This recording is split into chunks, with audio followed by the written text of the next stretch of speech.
During FP1 at the 2025 Brazilian Grand Prix, Charles Leclerc noticed something unusual in Lewis Hamilton's Ferrari garage, something that sparked wild speculation across the paddock. Leclerc and Hamilton, both struggling at Ferrari this season, seemed to be driving radically different cars.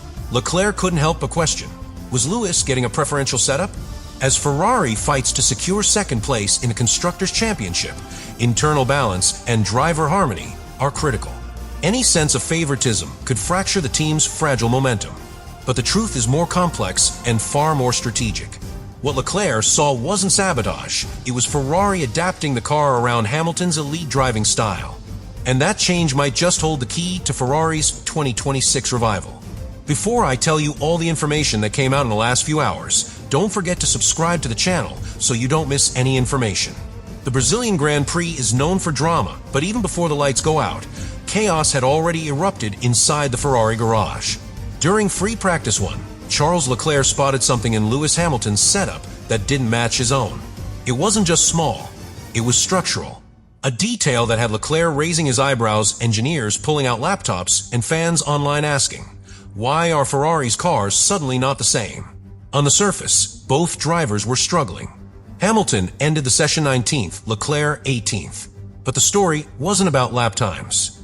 It was about behavior, how the cars reacted, how the balance shifted, and how traction either existed or didn't.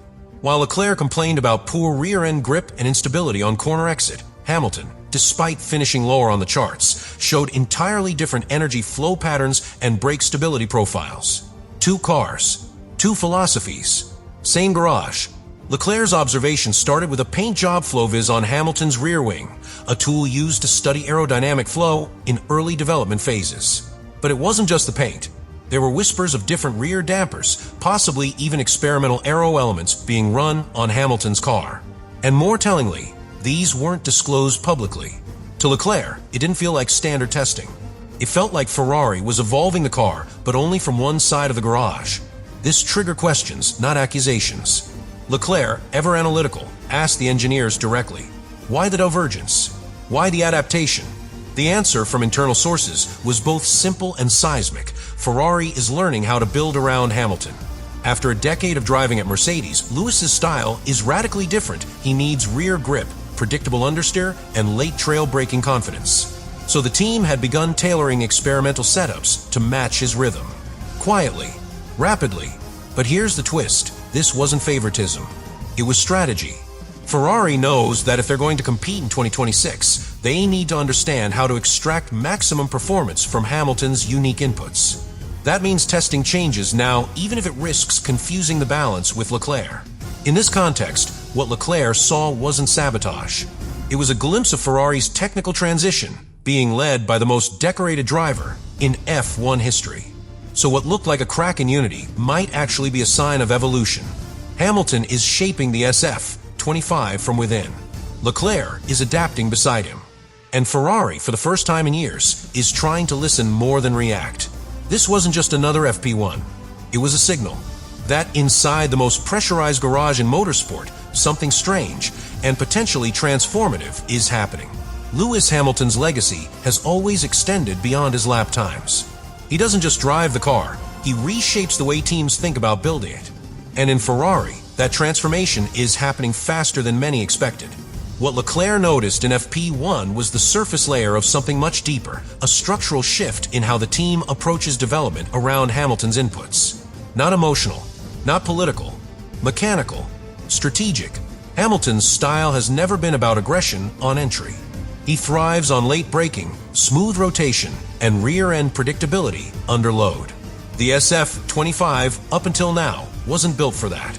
It was designed around Leclerc's sharp, responsive feel one that extracts lap time through high-risk rotation and early commitment. But Hamilton needs a more progressive balance. He wants confidence under deceleration and a car that holds its line, especially in long-radius corners. That contrast triggered Ferrari's experimental response in Brazil. What they tested in FP1 was subtle but revealing. A revised rear suspension geometry aimed at providing more mechanical grip on exit. A rear wing variant with adjusted downforce balance. Even differential mapping that allowed for smoother throttle delivery out of slow corners. Leclerc didn't get those updates because they weren't designed for him. They were built to replicate what Hamilton was used to at Mercedes: rear stability first, rotation second. From the engineering side, this is gold. Hamilton brings 2 decades of structured, top-tier feedback. He doesn't just say, "the car feels off." He gives corner-by-corner data, compares load phases to previous stints, and can detect tiny differences in aero balance across multiple laps. That level of technical literacy is why Ferrari is quietly prioritizing his direction. They're learning from him, not because Leclerc lacks talent, but because Hamilton has experience no simulator can replicate. The team's response has been cautious but deliberate. They're not abandoning Leclerc's feedback, they're building a dual-language car. One that can serve both styles, both strategies. But to get there, they need to first understand Hamilton's parameters. And that means data. A lot of it. What Leclerc spotted wasn't secretive. It was the groundwork of a transformation happening in real time on live race weekends. This is what elite teams do. They don't stand still. They absorb, adapt, apply. Hamilton's influence on Ferrari isn't about dominance, it's about elevation. The SF25 may not be winning yet, but it's evolving.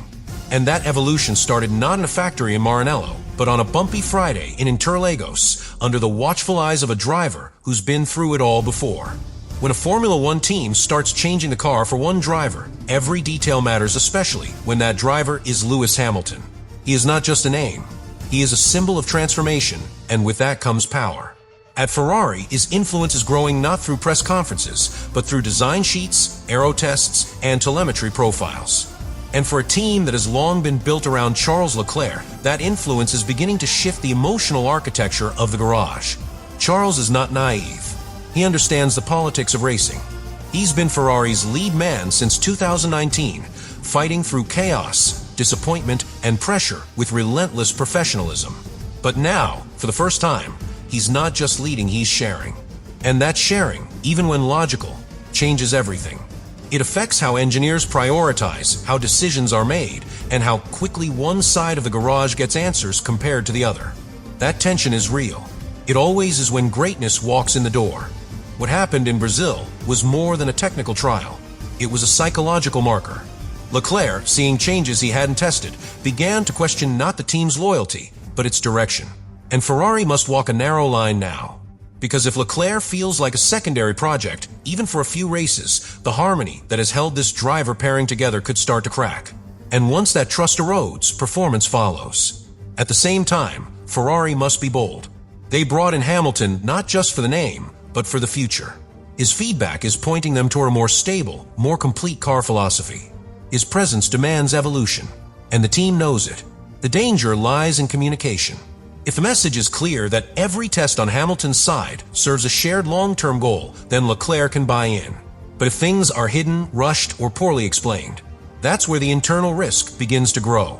But here's where Hamilton shows his true strength, not just as a driver, but as a leader. He hasn't demanded status. He hasn't played games. He's worked silently and intensely to bring value to a team that has struggled to find consistency. And even as his car bottomed out, even as the media questioned the lap times, Hamilton kept his cool. No blame, just data. That tone matters. It sets an example. And Leclerc, whether he says it aloud or not, knows he is sharing a garage with one of the most composed minds in the sport's history. So the consequence isn't division, not yet. It's discomfort, necessary discomfort, the kind that precedes real progress. Ferrari is in motion now, shifting from a team built around hope to one built around process. And while that road will be uneven, one thing is becoming clear. If they manage this internal evolution with clarity and respect, they won't just keep both drivers. They'll keep building the future together.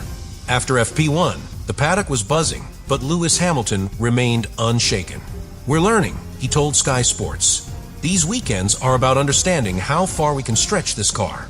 We got work to do, but I know what direction we're headed in." It wasn't a defensive quote. It was leadership. No finger pointing. No drama. Just the voice of a champion guiding a project through its teething phase. Charles Leclerc, by contrast, was direct and clearly unsettled. "We're not where we want to be," he said before pausing. "There are things we're trying.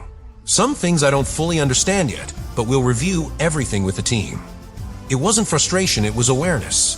Charles is proud, deeply invested in Ferrari's future.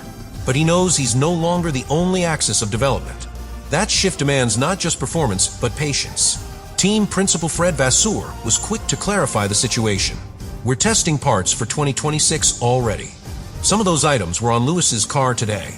It doesn't mean we're prioritizing one driver, it means we're using our resources efficiently. His words were designed to calm the press, but the subtext was louder. Ferrari is already thinking beyond 2025, and Hamilton is central to that plan. The forecast then is layered. In the short term, Ferrari may continue to see divergence between the two sides of the garage. Hamilton will experiment, Leclerc will optimize, and the results on paper might not always favor the man with more laps in red. But by mid-2026, the car that emerges from this process may finally be one that stops reacting to rivals and starts setting the tone. That is the long game.